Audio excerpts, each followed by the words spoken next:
Assalamualaikum warahmatullahi wabarakatuh. Nama saya Rifki Hairul Rizal, dari Ilmu Hukum semester 6, kelas Logika dan Penerapan Hukum C. Saya akan memaparkan materi tentang yang pertama adalah ilmu hukum sebagai ilmu generis, yaitu karakter normatif ilmu hukum. Ilmu hukum memiliki karakter yang khas, yaitu sifatnya normatif. Ciri yang demikian menyebabkan sementara kalangan yang tidak memahami keberadaan ilmu hukum itu dan keraguan hakikat yang keilmuan hukum. Keraguan itu disebabkan karena dengan sifat yang normatif, ilmu hukum itu bukanlah ilmu empiris. Memang harus diakui bahwa sisi juris Indonesia berusaha mengangkat derajat keilmuan hukum dengan mengembangkan aspek empiris dari ilmu hukum melalui kajian-kajian yang sosiologis. Ada dua pendekatan yang dapat dilakukan untuk menjelaskan keilmuan hukum, dan dengan sendirinya bahwa konsekuensi pada metode kajiannya itu ada dua: pendekatan dari falsafah ilmu, terus yang kedua ada pendekatan dari teori hukum. Nah, selanjutnya ada dari uraian di atas dapat dijelaskan sikap, yaitu dengan mengempiriskan segi-segi normatif ilmu hukum dan sebaliknya juga menormatifkan segi-segi empiris. Dalam penelitian hukum, dalam kajian normatif sebaiknya berpegang pada tradisi keilmuan hukum itu sendiri, sedangkan dalam kajian ilmu hukum empiris sebaiknya digunakan metode-metode penelitian empiris yang sesuai. Selanjutnya ada terminologi hukum. Istilah ilmu hukum di Indonesia disejajarkan dengan istilah-istilah yang bahasa asing tersebut. Terus selanjutnya ada jenis-jenis ilmu hukum. Jadi dari segi objeknya ilmu hukum dibedakan menjadi dua, yaitu ilmu hukum empiris dan ilmu hukum normatif. Terus dalam studi ilmu hukum saat ini, tahapan ilmu hukum empiris yaitu realis, faktual, partners of behavior. Yang kedua ada sosial, jurisprudensi. Yang ketiga sosio. Terus yang selanjutnya bahasa hukum dan kaidah hukum. Bagian bahasa hukum adalah aturan dan peraturan yang disetujuan untuk mewujudkan ketertiban dan keadilan, untuk mempertahankan kepentingan umum dan kepentingan pribadi di dalam masyarakat.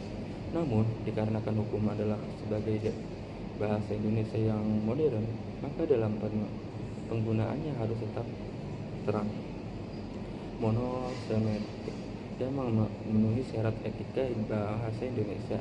Bahasa hukum yang dipergunakan di Indonesia adalah bahasa Indonesia yang mengandung makna-makna simbol-simbol hukum, baik dalam lalu lintas bahasa ilmiah maupun dalam bahasa pergaulan. Nah, di sini ada pengertian kaidah hukum. Nah, kaidah hukum ini adalah peraturan yang dibuat oleh penguasa negara yang isinya mengikat setiap orang dan berlakunya terhadap dipaksakan oleh aparat negara dan pelaksanaannya dapat dipertahankan. Misalnya, barang siapa dengan kekerasan atau ancaman kekerasan memaksa perempuan yang bukan istrinya bersentuh dengan dia, dihukum karena memperkosa dengan hukuman penjara selama 12 tahun pada pasal 285 KUHP. Nah, di sini jenis-jenis kaidah hukum. Dalam jenis ilmu hukum terdapat banyak sekali jenis pedoman yang dijadikan landasan oleh negara sebagai menciptakan hukum. Kaidah tersebut kemudian dituangkan dalam suatu norma yang kemudian dielaborasikan dalam suatu peraturan undang-undangan. Berikut beberapa kaidah yang dalam ilmu hukum. Yang pertama ada undang-undang adalah kekerasan keras, tetapi ia tetap ditulis demikian. Yang kedua ada undang-undang tidak memaksa seseorang untuk melakukan sesuatu yang tidak mungkin.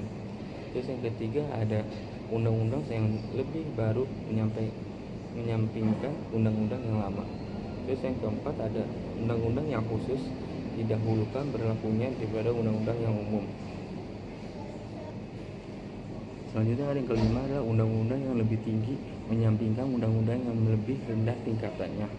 Selanjutnya ada yaitu putusan hakim sebelumnya mengikat hakim-hakim lain dalam perkara yang sama. Selanjutnya ada asas legalitas pasal 1 ayat 1 KUHP pidana, yaitu tidak ada perbuatan yang dapat dihukum kecuali sebelumnya ada undang-undang yang mengaturnya. Yang ke-8, ketertiban dalam masyarakat harusnya dipulihkan pada keadaan semula apabila tidak terjadi konflik. Terus yang kesembilan yaitu tidak seseorang pun dapat dihukum karena apa yang dipikirkan dalam batinnya. Nah, selanjutnya ada materi tentang logika hukum. Nah, logika hukum itu memiliki pengertian tersendiri, yaitu suatu jalan pemikiran tentang bagaimana peraturan itu dibuat dan ditentukan dalam bentuk peraturan dan penemuan hukum. Dalam arti sempit, logika hukum berhubungan dengan kajian logika terhadap suatu putusan hakim, yakni dengan melakukan penelaahan terhadap model argumentasi, ketetapan, dan kesalihan alasan pendukung putusan. Sedangkan dalam arti luas, logika dan hukum berhubungan dengan aspek psikologi, yaitu yang dialami hakim dalam membuat suatu penalaran dan putusan. Nah, di sini ada prinsip dasar logika dan penalaran hukum. Kapasitas atas ini bagi keseluruhan berpikir adalah mutlak, dan salah benarnya ya suatu peraturan terkandung prasana tidaknya asas ini. Ini adalah dasar dari pengetahuan dan ilmu. Asas pemikiran ini dapat dibedakan menjadi dua. Yang pertama, asas presisipium atau identitas atau law of identity. Ia adalah dasar dari semua pemikiran dan bahkan asas pemikiran yang lainnya. Selanjutnya yang kedua adalah asas kontradiksi atau principium contradiction atau law of contradiction. Prinsip ini menyatakan bahwa meningkatkan suatu tidak mungkin sama dengan pengakuannya. Selanjutnya yang bab selanjutnya itu penalaran hukum. Penalaran hukum memiliki penjelasan legal reasoning bagi beberapa ahli hukum, mengandung pengertian yang ambigu mengenai apakah legal reasoning adalah reasoning tentang hukum, yaitu mengenai yang pertama reasoning untuk mencari dasar tentang substansi hukum yang ada di Indonesia. Yang kedua, reasoning diambil dari substansi hukum yang ada yang harus ditetapkan pada putusan yang harus diambil terhadap perkara yang dihadapi para hakim. Nah, di sini para ahli juga berbeda pendapat mengenai formulasi tentang bagaimana hakim memutuskan perkara. Apakah dalam memutuskan perkara hakim harus mencari reasoning dari hukum positif yang harus mempertimbangkan aspek moral dan sebaliknya. Dengan beragam perbedaan pengertian ini, maka para ahli teori hukum mengambil 3 pengertian terhadap legal reasoning, yaitu yang pertama reasoning untuk mencari substansi hukum untuk diterapkan dalam masalah yang terjadi. Selanjutnya reasoning dari substansi hukum yang ada untuk diterapkan terhadap putusan yang harus dikeluarkan terhadap sebuah perkara. Nah, selanjutnya reasoning tentang putusan yang harus diambil oleh hakim dalam suatu perkara dengan mempertimbangkan suatu aspek. Yang selanjutnya ada unsur-unsur dalam penalaran hukum. Nah, unsur-unsur penalaran hukum yang maksud adalah tentang pengertian, karena pengertian ini merupakan dasar dari semua bentuk penalaran. Untuk mendapatkan pengertian sesuatu dengan baik, seiring jika dibutuhkan suatu analisa dalam bentuk memecah-mecah belah suatu pengertian umum ke pengertian yang menyusunnya. Hal ini secara teknis disebut dengan istilah pembagian. Penalaran atau reasoning merupakan suatu konsep yang paling umum menunjuk pada salah satu proses pemikiran untuk sampai pada suatu kesimpulan sebagai pernyataan baru dari beberapa pernyataan lain yang telah diketahui. Dalam pernyataan-pernyataan itu sendiri, pengertiannya sebagai unsurnya yang antara pengertian satu dengan yang lain ada batas-batasan tertentu untuk menghindarkan kebutuhan arti. Selanjutnya ada mazhab-mazhab penalaran hukum. Nah, adanya aliran hukum adalah ditentukan oleh masa dan waktu yang sehingga oleh para ahli hukum membuat penafsiran hukum berdasarkan waktu dan tempat, sehingga pada saat ini pada ahli hukum selalu mengkaji hukum ini berdasarkan dengan adanya atau timbulnya berbagai aliran dalam filsafat hukum menunjukkan pergaulan pemikiran tidak henti-hentinya dalam lapangan ilmu hukum. Apabila pada masa lalu filsafat hukum merupakan produk sampingan dari para filsuf dewasa ini, kedudukannya tidak lagi sedemikian karena masalah-masalah filsafat hukum telah menjadi beban kajian tersendiri bagi para ahli ilmu hukum.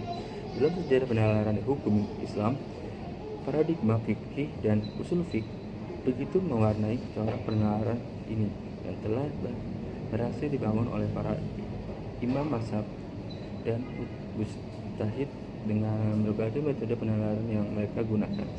Terdapat 6 macam aliran dalam filsafat hukum, meliputi mazhab hukum alam, mazhab positisme, mazhab hukum murni, mazhab sejarah, mazhab sosiologikal, jurisprudensi, dan realisme hukum. Dari sekian mazhab yang telah dijelaskan dengan dapat dikatakan bahwa masing-masing mazhab memiliki kelebihan dan kekurangan masing-masing.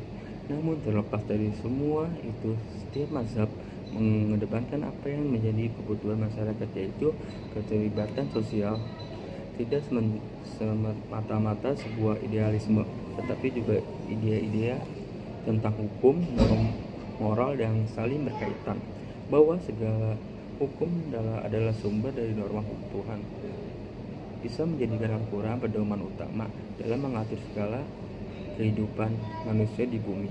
Meskipun hukum Islam telah diupayakan untuk dipositifkan, namun dalam ranah hukum keluarga khususnya, masyarakat muslim masih belum berani meninggalkan atau dengan kata lain menginterpretasikan ulang norma-norma yang ditentukan oleh Tuhan untuk disesuaikan dengan kondisi masyarakat saat ini.